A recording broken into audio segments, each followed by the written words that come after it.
Bwana asifiwe Bwana Yesu mtumishi. asifiwe. Amen, Amen. amen. Niko Ndio. nauliza, nasikia watu wanajenga hapo na ni Jumapili. Mimi wanaona ati Jumapili ni siku ya kupumzika, siku ya Mungu. Watu tumuombe Mungu, tushukuru Mungu. Basi, hakuna kuwork Sunday. Nikuuliza tu, sijui, naona kama ati watu hawafai kufanya kazi ngumu sasa, kama kujenga hivyo, ujenzi. Yeah. Ni kweli, ni swali lizuri uliloliuliza. Bwana Yesu asifiwe. Amen. Amina. Kuna wakati mmoja kulikuwa na sheria kule Israel wakati wa Yesu. Na ile sheria ilikuwa ni kwamba mtu yoyote asifanye kazi siku ya Sabato, kwa sababu Sabato ilikuwa ni kama Sunday yao. So wao walikuwa wanasema mtu akifanya kazi siku ya Sabato anatozwa faini, maana ni amevunja sheria. So ikawa hiyo siku ya Sunday Yesu akaenda akafanya kazi. Kwa mfano kwa kifupi alienda akaponya mtu, alitenda muujiza. Alienda akaponya mtu alikuwa na shida ya mkono. So wakamfuata wakawa wanamuuliza, kwa nini wewe umefanya kazi ya muujiza siku ya Sabato kwa kuponya mtu? Yesu akawauliza akawaambia, mfano nyinyi mko hapa, ng'ombe wenu aingie ndani ya shimo. Akiingia ndani ya shimo ni siku ya Sabato, kwa hiyo utamwacha afe kwa sababu ni siku ya watu wasifanye kazi, ama utamtoa? Walishindwa kumjibu. So Yesu akamwambia, mimi ndiye Bwana Sabato.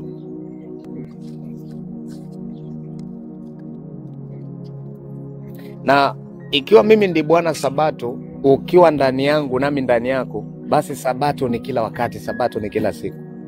Inamaanisha kwamba unapokaa ndani ya Kristo Yesu, sio iwe ni Sunday tu utamwabudu, ama Tuesday ama Wednesday, unamwabudu Mungu majira yote, masaa yote. Na umesema vizuri pia kuhusu kazi. Hii kazi inayofanywa ni kwa ajili ya faida ya hekalu la Bwana, ili watu wakija wasipate shida ya kwenda kwenye choo. Ni choo ya kanisa, yani ni madhabahu yanajengwa. Sasa huyo Mungu atakuwa ni baba yupi asiyeelewa kwamba hii inayofanyika pia ni kwa ajili ya utukufu wangu? Mpaka aamue basi kutuma magonjwa yapige watu ambao wanafanya kazi kwa nyumba yake. Na yeye mwenyewe ndiye Sabato. Sijui kama umenielewa hapo. Yeah, nishakuelewa. Bwana Yesu asifiwe. So hilo swali huwa mtu ambaye hajapata ufahamu wa kumjua Kristo laweza likamtatiza kweli. Lakini kwa mtu anayemjua Yesu Kristo, anajua kila wakati, kila siku, kila dakika ni wakati wa kumwabudu Yesu. Iwe anafanya kazi, iwe hafanyi kazi, iwe yuko hapa, iwe yuko kule, ni siku ya kumtumikia Bwana. Alafu kwa upande fulani, hawa ndugu zangu ni Waislamu. Hawa my brothers wawili ni Waislamu ambao walijitolea, wakasema, mtumishi wa Mungu, sisi tunajitolea kusimama na kazi ya kumjengea Mungu kanisa.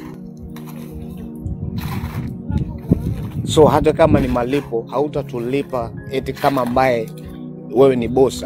Unatufanyia tu kama ndugu yetu. Umeelewa? Amen. Yeah. Yeah. Hawa hapa my brothers, si kwamba eti ni kitu cha nani. Hawa my brothers ni Waislamu, lakini wanaonyesha upendo wa hali ya juu sana. Amen. Upendo wa hali ya juu, kusimama na kazi ya Mungu. Amen. Kusimama na kazi ya Mungu. Sasa kama Waislamu watasimama na kazi ya Mungu, kwa nini sisi wa Kristo tusisimame na kazi ya Mungu? My brother. Amen.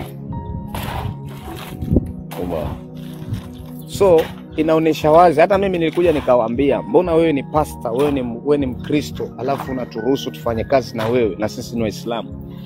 Nikawaambia mimi nikiwa mdogo nikienda kutairiwa, nilitairiwa na daktari anaitwa Dr. Twalib.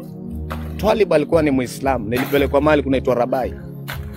Alenitairi alikuwa amevaa ile walai ya Kiislamu. So mfano ningesema usinishiki wewe ni Muislamu,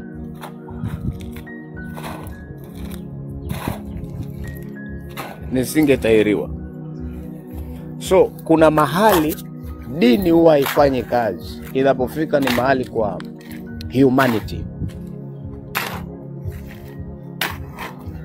Yani ikifika kwa utu, ubinadamu, huwa dini haina nguvu. Kwa sababu ndo maana Mungu anasema dini ya kweli, Biblia inasema dini ya kweli ni yule anayetembelea mayatima, ni yule ambaye anatembelea wagonjwa, ni yule ambaye anajali wajane, ni yule ambaye anajali maskini. Huyo akifanya hivyo amefanya dini iliyo ya kweli. You see now?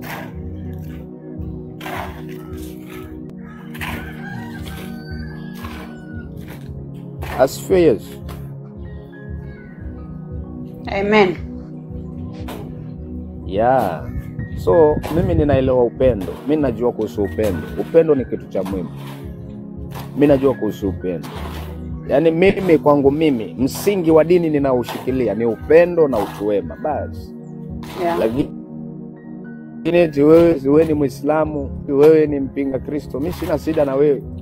Nitakupenda kwa sababu Mungu aliniamrisha nikupende. Ndio maana Yesu anasema ikiwa mtawapenda wanaowapenda peke yake, wana faida gani kwa mbingu? Haleluya. Amen.